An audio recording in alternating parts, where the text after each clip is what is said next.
E aí, pessoal, tudo bem com vocês? Sejam bem-vindos e bem-vindas para mais um conteúdo do Café com Teologia. Hoje eu tenho um tema que eu considero muito interessante, muito necessário mais do que interessante, porque nos faz refletir sobre realidades políticos, sociais e principalmente teológicas da mais alta relevância e que têm consequências muito concretas, muito reais para o nosso tempo, ainda que seja um outro cenário.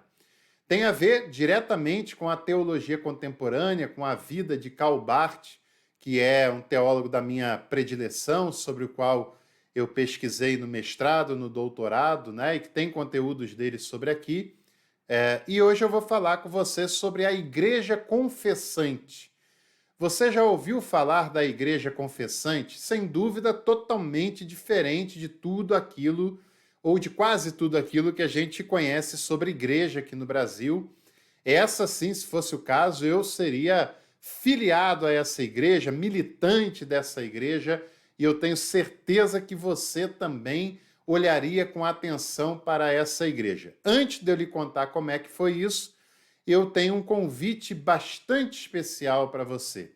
Eu tenho um curso bem completo de teologia contemporânea, desde o século XIX até o século XXI. Um precinho muito acessível, você fica com o curso algum tempo para você ver e rever a hora que você quiser e ainda tem certificado ao final. O link está aqui embaixo na descrição. Não deixe de ir lá conhecer e você ainda pode escolher a forma de pagamento, pode parcelar. Você vai gostar bastante desse curso. Quando nós falamos de igreja, né, igreja confessante, ou o oposto dela naquele contexto, que era a igreja evangélica alemã, aqui na nossa mente de brasileiros contemporâneos, nós já imaginamos a criação de uma denominação, né? Nós já esperamos que nós vamos num determinado lugar e que nesse determinado lugar vai ter uma placa com um nome específico e que esse nome específico tem uma organização específica, um estatuto, uma liderança, uma membresia e por aí vai. Não é o caso desses dois termos que eu acabei de falar com você. Nem a Igreja Evangélica Alemã era uma denominação, nem tampouco a Igreja Confessante ela foi uma denominação. E isso é uma riqueza impressionante no caso da Igreja Confessante, né? Já adiantando aqui algumas coisas que eu vou falar, a Igreja Confessante ela era uma cooperativa, vamos dizer dessa maneira. Ela era um movimento, é a melhor expressão, um movimento de pessoas cristãs, pastores ou não, teólogos ou não, né? Mas grande parte das pessoas que se envolveram com a Igreja Confessante foram pastores, foram teólogos principalmente, de gente de todas as denominações, pessoas da Igreja Reformada, da Igreja Luterana, católicos participaram da Igreja Confessante, participaram desse movimento, um movimento super interessante e necessário. Uma igreja como movimento que agiu de modo profético, de modo denunciativo, de um modo muito corajoso e que, inclusive, algumas pessoas que fizeram parte desse movimento pagaram com a própria vida o engajamento que elas tiveram e que elas apresentaram nesse movimento. Então, para a gente entender um pouco melhor isso, a gente tem que voltar no tempo e dizer que até o início do século XX, a Alemanha era uma monarquia. E uma monarquia é sempre um Estado confessional, que tem uma religião oficial e que há um apoio do Estado para essa religião oficial, que também apoia o Estado na sua sustentação e na sua legitimação. Em 1913, 1912, início ali, um pouquinho antes disso, o monarca da Alemanha, o Kaiser, ele fez uma política armamentista e ele contou com o apoio de intelectuais que assinaram o chamado Manifesto dos 93 Intelectuais. Dentre esses intelectuais tinha a assinatura de teólogos importantes, como o Adolf Harnack, que assinou esse manifesto de apoio à política armamentista do Kaiser, né? Anos depois, estoura a Primeira Guerra Mundial, entre 1914 e 1918, que gera, inclusive, uma certa decepção com aqueles liberais que teriam assinado o apoio da política armamentista, porque você sabe, é uma excrescência um cristão que apoia uma política armamentista deliberada, né? Cristão deve, se ele segue os ensinamentos de Jesus, se identificar com a promoção da paz, com a pacificação, né? Com a promoção do discurso de igualdade, de acolhimento, de paz, enfim. E houve teólogos que se opuseram àquela política armamentista, as consequências da Primeira Guerra Mundial, e a Alemanha ela foi devastada pela Primeira Guerra Mundial e ela foi também humilhada pelo Tratado de Versalhes de 1919. Ao final da Primeira Guerra Mundial, a Alemanha se tornou uma república liberal, né? Abriu mão da monarquia e estabeleceu a chamada República de Weimar, que se mostrou uma experiência frágil para dar conta de todas aquelas demandas políticas, sociais e econômicas que a Alemanha tinha para aquele momento. Diante dessa fragilidade, abriu-se espaço para um discurso oportunista e extremamente nacionalista, que foi se fortalecendo durante esses anos na Alemanha e que vai culminar na eleição legislativa de 1932 na Alemanha. Essa eleição tinha como objetivo eleger e preencher as cadeiras para o parlamento alemão e o partido que contasse com a maior representatividade no Congresso formaria o governo, formaria uma coalizão que indicaria o governo. Naquelas eleições de 1932 na Alemanha, 2 partidos foram os mais votados. De um lado, o Partido Nazista, que era o partido da extrema-direita, e de outro lado, o Partido Comunista, um partido, naquele cenário, da extrema-esquerda. E adivinhe só, quem que a igreja cristã apoiou na Alemanha? Claro, o nazismo, né? Claro, o nazismo, a extrema-direita, aqueles discursos oportunistas de moralismo, de pânico moral, etc., né? E do outro lado o comunismo, que era ateu e não sei mais o que e tal. Isso aí é uma novela repetida demais.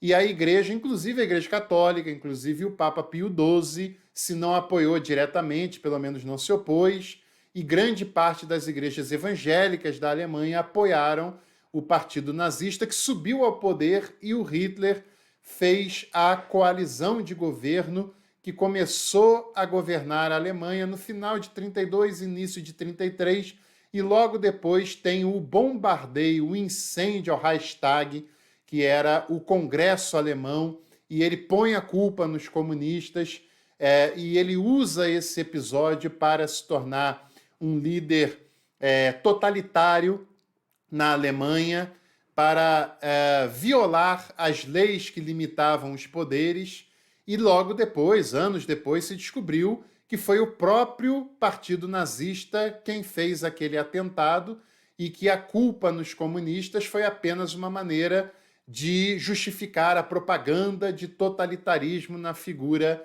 do Hitler que governava a Alemanha naquele cenário. Isso é interessante a gente analisar, porque isso vai dar início ao processo da Segunda Guerra Mundial, mas principalmente, no caso, no episódio de hoje, ao assunto que nos interessa, que é a Igreja Confessante. Na Alemanha, tanto os pastores das igrejas oficiais quanto os teólogos, eles eram funcionários públicos, funcionários do Estado, porque a igreja ela é ligada ao Estado, é um Estado confessional, mesmo depois na República continuou dessa maneira. Os professores de teologia também são funcionários do Estado. Então, se entende que essas lideranças elas devem uma certa fidelidade ou pelo menos um certo alinhamento ao Estado que financia e que paga o seu salário. E o Hitler se aproveita disso e logo em 1933 ele nomeia um homem da sua confiança chamado Ludwig Miller para ser o bispo do Reich. Reich era a construção do poderio alemão, do Estado alemão, e bispo do Reich seria uma espécie de ministro de Estado para cuidar desses assuntos ligados à religião. Isso não acontece no Brasil, porque o Brasil é um país laico em que religião e o Estado são separados, pelo menos na Constituição, pelo menos na legalidade. Mas na Alemanha não era assim. A religião era estatal, né? A religião estava ligada ao Estado, a não ser as igrejas independentes.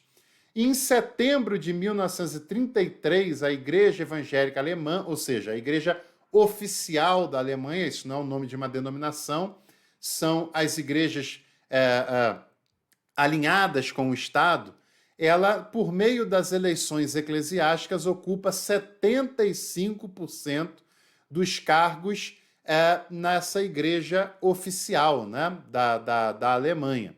E só 25% dos cargos ficam com pessoas que não estão tão alinhadas assim com essa igreja oficial. E mesmo em 1933 é criado o chamado Sínodo Pardo, que estabelece a cláusula ariana. Lembre-se, Hitler, nazismo, aquele discurso de purificação racial e de discriminação racial, era uma política perseguir outras etnias porque se considera a sua própria etnia, a sua própria raça como superior e tendo legitimidade para perseguir outras etnias, né? E a cláusula ariana dizia que todo pastor e que todo professor de teologia do Estado da Alemanha não podia ter nenhum tipo de ascendência judaica. Tinha que ser alemão, 100% alemão, sangue puro alemão, né? A cláusula ariana, ser um ariano de fato. Isso é estabelecido nesse sínodo. E nos dias 3 e 4 de janeiro de 1934, um outro sínodo de resistência, de combate a essas anomalias que já estão sendo feitas na Alemanha, mesmo muito antes de estourar a Segunda Guerra Mundial, das perseguições mais claramente estabelecidas pelo nazismo, um sínodo se reúne na cidade de Barmen no dia 3 e 4 de janeiro de 1934.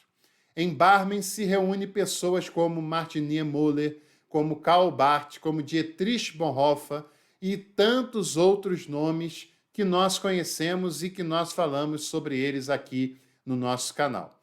E esse sínodo em Barmen, além de se opor à Igreja Oficial da Alemanha, além de se opor à cláusula ariana, além de se opor a uma tentativa do Estado de dominar a Igreja naquele país, esse sínodo produz a Igreja Confessante. E por que Igreja Confessante? Porque o papel da Igreja, segundo esses pensadores, era confessar tão somente a fé em Jesus Cristo e a fé no Evangelho, não confessar a fé num modelo político, seja ele qual fosse. Lembre-se, como eles são funcionários do Estado, os pastores têm que prestar lealdade ao nazismo. Tinha a bandeira do nazismo nas igrejas oficiais da Alemanha. Os professores de teologia das universidades públicas têm que prestar lealdade ao nazismo. E esses homens têm muita coragem porque eles têm muito a perder com essa posição. Eles têm salário a perder, eles têm posição a perder, porque eles precisam do salário do Estado e eles têm a coragem de se opor a esses desvios, a esses exageros que o Estado está cometendo. O encontro reúne representantes de 167 igrejas reformadas e de 320 pastores e teólogos. Não era um movimento qualquer. Não era um movimento tão pequeno, era um movimento bastante representativo, né? Os principais personagens, que eu citei o nome, Martin Niemöller chegou a ficar preso 7 anos arbitrariamente, sem nada, sem nenhum processo contra ele. Foi preso arbitrariamente pelo nazismo e só foi solto porque a guerra terminou em 1945. Dietrich Bonhoeffer foi preso em 1943, ficou preso 2 anos e foi enforcado em 1945, semanas antes da guerra acabar. Karl Barth foi perseguido, teve multa, teve parte do seu salário confiscado, aposentadoria decretada compulsoriamente, e ele só não foi mais perseguido que isso porque ele voltou para a Suíça, e a Suíça se manteve neutra nas relações políticas da Europa naquele período, né? Então, o pessoal que sofreu, que foi perseguido e que teve algumas punições nesse processo, né?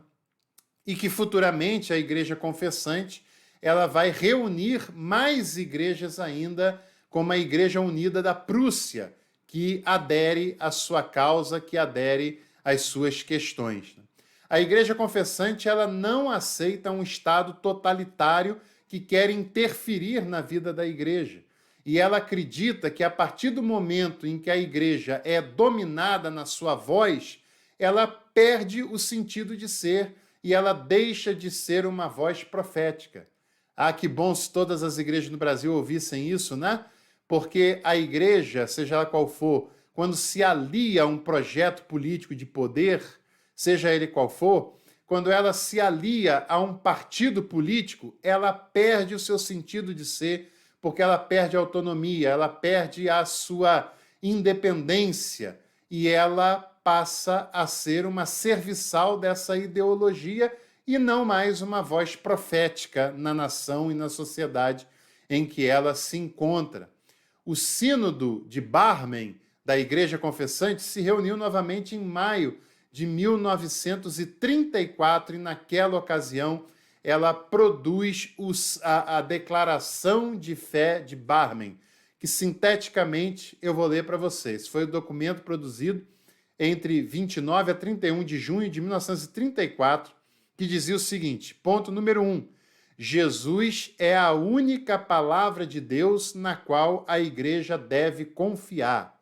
Só em Jesus que a igreja deve confiar e não num Estado totalitário e moralista.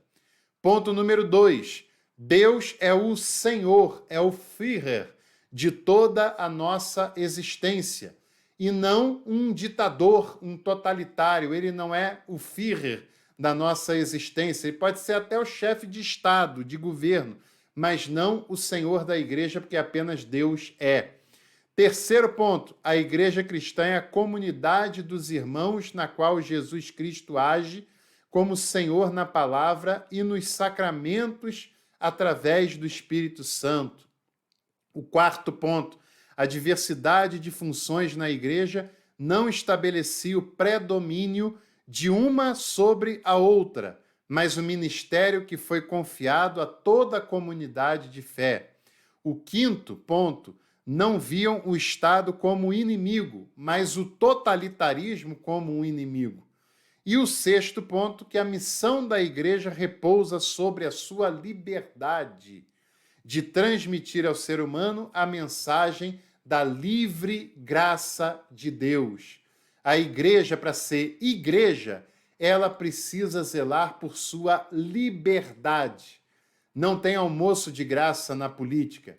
A partir do momento que uma liderança eclesiástica se alinha com um projeto político de poder, perde a sua liberdade, perde a sua voz profética e não tem autonomia para denunciar o erro de fato, não o moralismo, mas o erro de fato, não tem liberdade de fato para proclamar a graça de Deus à humanidade. Que bom seria se as igrejas no Brasil também tivessem essa coragem, essa dignidade, decência que a Igreja Confessante da Alemanha teve e que ela produziu, e ainda mais nos deixou esse documento que é a Declaração de Fé de Barmen.